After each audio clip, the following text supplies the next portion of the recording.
How to hide apps on your iPhone and find them later on the iOS 16 update. Hi everyone, welcome back to our channel App Guide. In this video, I'll guide you through the process on how you can actually hide apps on your iPhone and then find them later on the iOS 16 update. So make sure to watch this video till the end. In order to hide apps on your iPhone and then find them later in the another iOS 16 update, all you have to do is just go ahead and then first of all, let's say I want to hide an application over here. So for this case, I'll just select mail icon over here, right? To hide it, I'll just long press on it, tap on remove app.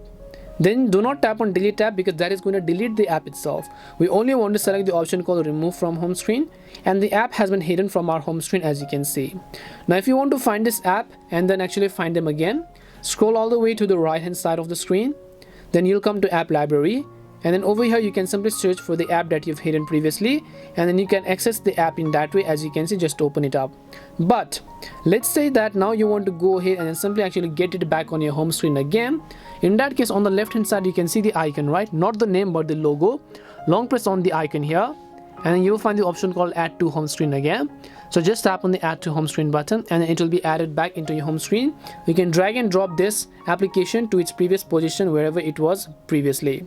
And that's it on how you can actually hide apps on iPhone and then find them later. We hope the video was really helpful, and if it did help you, make sure to leave a like and subscribe to the channel. If you have any more questions, feel free to leave them down. Thank you very much for watching till the end of this tutorial, and see you in the next video.